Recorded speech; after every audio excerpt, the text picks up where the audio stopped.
여러분, 우리가 극장에서 정말 좋은 공연을 봤다고 느낄 때 그 경험은 무엇으로 만들어질까요? 배우들의 연기? 아니면 화려한 무대? 다 중요하죠. 근데 오늘은요, 이 모든 것의 바탕이 되는 공간에 대한 이야기를 좀 해보려고 합니다. 20세기 가장 영향력 있던 연출가 중 한 명의 시선을 빌려서 말이죠. 단순한 관객이 아니라 마치 무대 설계자가 된 것처럼 극장을 한번 새롭게 들여다보겠습니다. 자, 극장을 설계할 때 가장 중요한 거, 딱 하나만 꼽으라면 뭘까요? 보통은 조명, 음향, 아니면 건물 자체의 웅장함 같은 걸 떠올리기 쉽죠? 하지만 전설적인 연출가 타이론 거스리는 그게 아니라고 했어요. 이 모든 걸 뛰어넘는 정말 단 하나의 핵심 요소가 있다고 주장했거든요. 과연 그게 뭘까요? 네, 거스리의 생각을 제대로 이해하려면요, 우리 모든 것의 시작점, 가장 근본적인 문제로 돌아가 봐야 합니다. 그건 바로 연극의 본질 그 자체, 즉 관객과 배우 사이의 관계, 그리고 그 간격에 대한 이야기입니다. 바로 이겁니다. 객석을 설계할 때 가장 우선적으로 고려해야 할 것은 공연자와 관객의 관계이다. 이게 타이론 거스리의 확고한 원칙이었습니다. 그는 지난 수백 년 동안의 극장 디자인이 이 가장 결정적인 관계 설정을 완전히 잘못해왔다고 아주 강하게 믿었습니다. 자, 그럼 거슬리가 왜 그렇게까지 생각했는지 알려면요, 17세기부터 서양 연극계를 거의 지배해온 특정 무대 형태를 한번 살펴볼 필요가 있습니다. 네, 바로 프로시니엄 무대입니다. 우리가 흔히 액자형 무대라고 부르는 바로 그 형태죠. 이탈리아 오페라에서 시작됐는데요. 보시는 것처럼 공연을 마치 한 폭의 그림처럼 저 액자 안에 딱 가두어 버립니다. 심지어 관객석이랑 무대 사이에는 오케스트라 피트나는 물리적인 장벽까지 있죠. 거스리는 이 분리된 공간을 거대한 구렁텅이라고까지 불렀습니다.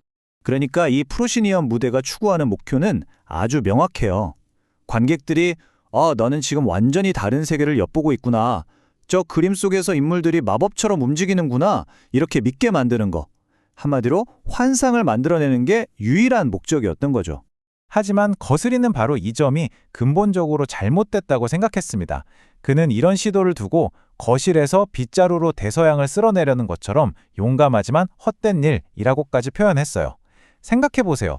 성인 관객들이 극장에 앉아서 저게 진짜라고 믿을까요? 아니죠. 저 사람들이 배우라는 걸 뻔히 아는데 굳이 이건 환상입니다 하고 속이려고 애쓰는 건 정말 무의미한 짓이라고 본 겁니다.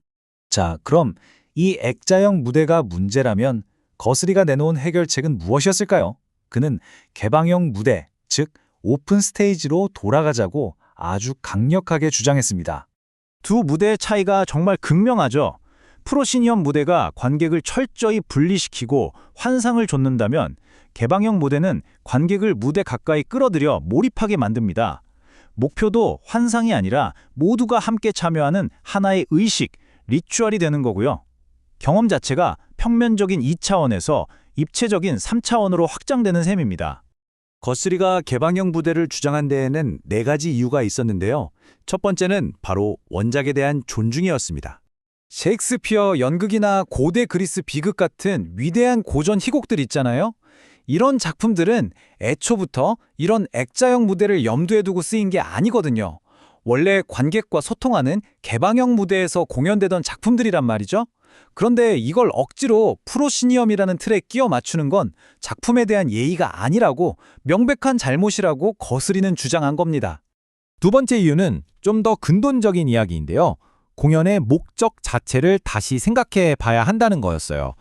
그의 주장의 핵심은 이겁니다. 연극의 목표가 관객들을 속여서 와, 진짜 같다!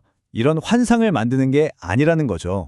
그게 아니라 성인 관객들이 끝까지 집중해서 볼 만큼 충분히 흥미로운 하나의 의식을 제시하는 게 진짜 목표가 되어야 한다는 겁니다. 관객을 속이는 트릭이 아니라 배우와 관객이 함께 만들어가는 생생한 경험 말이죠.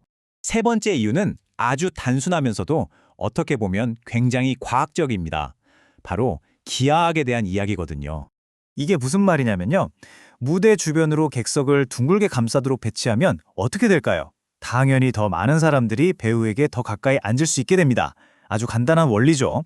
이렇게 물리적으로 가까워지면 그만큼 배우와 관객 사이에 그 중요한 관계, 즉 친밀감이 극대화될 수밖에 없다는 겁니다. 그리고 마지막 4번째 이유. 거슬리는 지금 이 시대에 왜 연극이 존재해야 하는가? 이 질문을 던졌어요. 그리고 연극만이 가진 고유한 힘을 제대로 보여줘야 한다고 주장했죠. 한번 보시죠. 왼쪽은 TV나 영화 스크린 같은 2차원 사각형입니다. 반면 오른쪽은 어때요? 배우와 관객이 3차원의 공간을 함께 공유하고 있죠.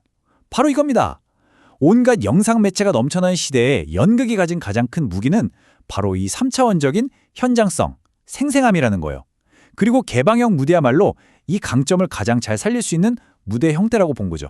자, 여기까지 듣고 그럼 개방형 무대가 무조건 좋은 거구나 라고 생각하실 수도 있는데 그건 아닙니다. 거스리 주장의 핵심은 이게 저것보다 무조건 낫다가 아니었어요. 가장 중요한 건 이겁니다. 디자인은 공연을 위해 존재해야 한다는 것. 다시 말해, 어떤 종류의 공연을 할 것이냐, 그리고 그 공연을 통해 배우와 관객 사이에 어떤 관계를 만들고 싶으냐에 따라 공간 디자인이 결정되어야 한다는 거죠. 목적이 수단을 결정해야 한다는 겁니다. 그래서 거스리도 이렇게 말합니다. 개방형 무대는 우리가 공연하고자 하는 연극의 종류와 우리가 실행하고자 하는 프로젝트에 더 바람직하다. 모든 연극에 액자형 무대가 나쁘다고 한 게 아니에요. 다만 자신이 하려는 작품의 본질을 살리기에는 개방형 무대가 가장 정직하고 강력한 방법이었다. 이렇게 이야기한 겁니다. 결국 이 이야기는 단순히 극장 디자인을 넘어서 우리 삶 전체에 대한 질문으로 이어집니다. 여러분이 매일 생활하는 공간, 사무실, 학교, 아니면 우리 집 거실은 어떤가요? 우리 삶의 무대는 과연 어떻게 디자인되어 있을까요? 그리고 그 공간의 형태가 우리들 사이의 관계를 어떻게 규정하고 있는 건 아닐까요?